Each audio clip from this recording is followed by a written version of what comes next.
Affinity has recently rolled out a new feature in their new update called Live Tone Blend Group feature. And in this video, we'll be looking at can we use that new feature in order to make a composition in a very shortest time possible and with just one click. So to find out, please stay tuned till the end of the video. And if you want to know more tips and tricks related to Affinity, hit the subscribe button. And if you want to follow along with this tutorial, please find the link for the images in the description.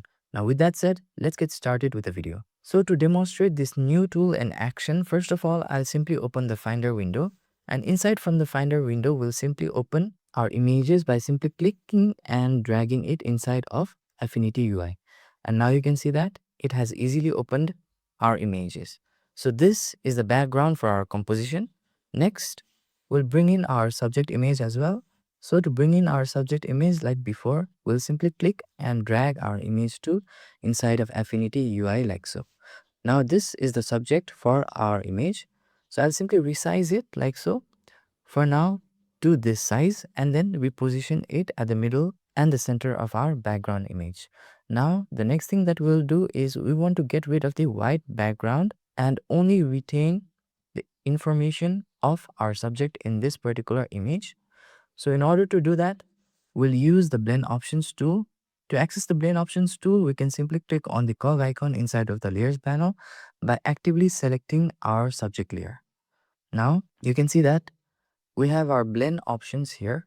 So to get rid of the white background within this layer, all we can do is click on the node on the right hand side and then drag it beneath like so.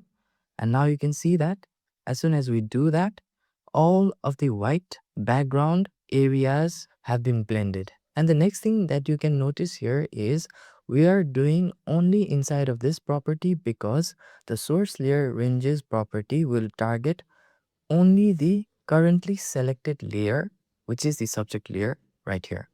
Now the next thing if you notice here is if we zoom in, then some of the details from the background image are also starting to seep out. So in order to fix that, we can simply click on the middle like so and add a node in this axis. And then we can simply click and drag the node by simply repositioning it to the top like so. And I'll simply reposition it somewhere at this particular position. And now you'll notice that the details of the subject are starting to appear once again. And the next thing that we can also do is uncheck the linear checkbox so that our axis will be in curved lines, which means that the blend options effect that we have applied here will be much more smoother instead of being harsher. And now after applying the blend options, we can go ahead and play around the node as we like in order to adjust further like so. So I'll set the node somewhere at here. And after we are satisfied, we can simply close the blend options box. And now this has applied the blend options settings to our subject layer. So the next thing that we want to do is rename our subject layer to subject layer. So I'll simply rename it to subject layer like so. And now the next thing that we can do is we can further resize and reposition our subject in this particular composition like so. So now we can also resize it if we want like so. So I want to place our subject on top of the rock. So I'll simply place it on top of the rock like so. Now the next thing that we can do here is we can also introduce shadows beneath our subject. And in order to do that, we'll be clicking the background layer first and adding a new empty pixel layer by selecting this icon beneath the layers panel. And now you can notice that a new pixel layer, which is an empty layer, has been added on top of the background layer and beneath our subject layer. So the next thing that we want to do is we'll simply zoom in first. And after zooming in, let us select our brush tool. So to select the brush tool, I will use the shortcut key of B. And if you are using Windows, you can also use the shortcut key of B. And the next thing that we can do is we have to make sure that the foreground is selected as a black color because we are adding shadows. And then we can also adjust the settings for the flow here if we want. So I'll simply decrease the value of the flow to somewhere at 72% for now. And the next thing that we'll be doing is changing the pixel layers blend modes. So in order to change it, we'll simply click on this particular drop down option and change the blend mode of our new pixel empty layer to multiply. So after changing the blend mode, let us start brushing over. However, before that, we also want to adjust the size of our brush. So to adjust the size of the brush, I'll be holding down the shortcut key of Control plus Option actively and then click and drag to the left like so in order to decrease the size of the brush. So if you are using Windows, you can, by the way, use the shortcut key of Control plus Alt and left click on your mouse and drag to the left to make the size of the brush smaller and drag to the right to make the size of the brush larger. Now, after adjusting the size of the brush, I'll start to add shadows beneath our subject by brushing over the subject areas like so. Now you can see that slowly starting to add those shadows in a very realistic way possible. And similarly, I'll again add the shadows here as well. So for now, you can see that there are also few white tones that are being retained from our original subject layer. We'll fix that later by using this new feature that Affinity has introduced. So I'll simply add the shadows in the few areas here as well, like so. And after adding the shadows, now let us use the shortcut key of Command plus 0 to fit our view to the screen. After adding the shadows, the next thing that we'll be doing is let's rename our newly created pixel layer as shadows. So after renaming it as shadows, it will be easy to organize different elements inside of our composition. So now let us select the shadows layer along with the subject layer by holding down the shift key and clicking on the subject layer inside of the layers panel like so. And the next thing now we'll do is use this new magical tool that Affinity has introduced recently called Live Tone Blend Group tool. So let us select the Live Tone Blend Group tool. And now you can see that this new tool has automatically adjusted the color tones for this composition. So if you look here on the right, we have this new live tone blend options inside of the live tone blend box, starting with the blend strength. So this simply allows us to control the strength of the blend. If we decrease it, you'll notice that the blend effect will start to fade away slowly. And if we click and drag the slider to the right, now you'll notice that the blend effect will start to sip in like so. And for this composition, I think a blend strength of 100 is fine. And the next option we have is blend color. So this simply allows us to adjust the blend color properties and affect the luminosity of our composition elements, which is the subject in our case.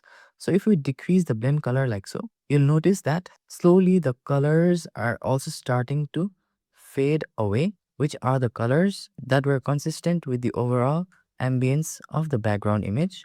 So we want to increase the blend color to an appropriate value. So I'll set the value to somewhere at 95% for now. And for this particular subject compositional element, which is the subject layer, we don't want to add low pass because low pass will simply introduce all the information and details from the background image by displaying those information from within the subject layer image. So if we decrease the low pass like so and zoom in, you'll start to notice that few of the details here from the background are starting to show up. So that is what basically low pass attribute our settings does. So we don't want that. So we can simply click and drag our low pass slider all the way to the right in order to negate those effects. Now, the next thing that we have is the content type attribute. Since we are using an image right here, in order to apply the live tone blend group feature, we can select the category of content type to image as default. However, it is completely fine to choose other categories as well, where choosing different categories will have different effects on the different elements that we are using in our composition, as you can see here. So for this composition, I think images content type would be realistic. So I'll select the images content type. However, you can choose any content type as per your preference as well as the requirement of your composition. Now I'll close the live tone blend box in order to commit and use the shortcut key of Command plus 0 to fit the view to the screen. Now similarly, let us again open our Finder window and then click and drag our image 3 inside of our composition like so in order to place it and open it in our canvas. Now after opening the image 3 inside of our canvas, let us resize our image 3 layer like so once more. And after resizing it, I think I'll resize it to this dimension and then reposition the image 3 layer somewhere right here. And then I'll rename it as ground. And after renaming it, the next thing that we can do is add a negative mask to the ground layer. So to add a negative mask, let us select the layer mask icon beneath the layer panel like so to add the layer mask to our ground layer. And now it adds a new layer mask. Next, let us select the brush tool similarly by using the shortcut key of B and check the foreground color, which is fine. Since we want to hide different portions from this ground image layer. And the next thing is we can adjust the size by using the same shortcut key of Ctrl plus Option and then dragging our brush like so in order to decrease the size of the brush like so. And by the way, I'm right now using a Wacom tablet in order to brush over the composition, which has been a really smooth experience so far in terms of editing and creating different compositions. And if you want to get a Wacom tablet in order to streamline your workflow, please find the link for it in the description and support the channel. And now I'll simply use the shortcut modifier key of Ctrl plus Option once again and then click and drag our brush to the right in order to increase the size of the brush like so. And now we can simply brush above our ground layer like so in order to get rid of those dark areas.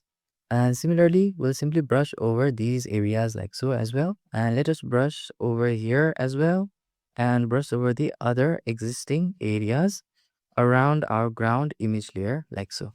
Now, after we have brushed over the extra edge areas of our ground layer within the mask of the ground layer, let us now select the Move tool by using the shortcut key of V. And after selecting the Move tool, let us now simply click on the ground layer and select it and then drag it below our Live Blend Group layer, which is the subject layer. Now you can see that things are looking much more realistic now compared to before. And if we want, we can again click on the layer mask of the ground layer, choose the brush by using the shortcut key of B, and then brush over the extra areas as well, like so. Now the next step that we must do is to select the ground layer's initial thumbnail and then navigate to the top and select the pixel menu. And from within the pixel menu, we can select the option of live tone blend group. So now this has blended our ground layer well enough with that of the background. So moving forward, we can again adjust the blend strength and other settings like so. So I'll set the blend strength value to somewhere at 85% for now. And similarly, I think the blend color is a bit harsh. So we want to decrease the blend color as well a bit so that the color would result in a much more subtle form. And if we want, we can also decrease the low pass slider a bit to the left so that some information from the background image will also start to sip outside from the ground layer. Now after adjusting the settings of Live Tone Blend option, let us go ahead and close the Live Tone Blend toolbox in order to commit our settings. Now let us select the Move tool once again. And after selecting the Move tool, let us double click on our newly added Live Tone Blend group layers and then rename it to ground for our floor image and again rename the first layer to subject like so that it will be easy to identify and organize our layers. Now similar to before, let us open our Finder window one last time and bring in the final element for this composition by clicking and dragging our lamp image inside of the document in Affinity. So I'll simply resize the lamp image like so first, and after resizing it, I'll simply place it somewhere over here. Now the next step is to make the selection of our lamp in this image, and to achieve that, we'll simply use the object selection tool from our tool panel. So after selecting the object selection tool, you can now see that it is auto detecting the lamp here. So after it has successfully auto detected our lamp, now I'll simply click like so. And after it has selected the lamp, let us zoom in further in order to also select the rest of the areas right here.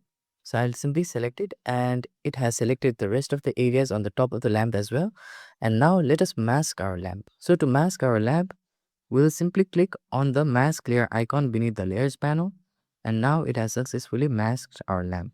Now to get rid of the selection, let's use the shortcut key of Command plus D, and now it has successfully gotten rid of the selection. Now let us use the move tool once again and select our lamp layer and then resize like so in order to resize our lamp further.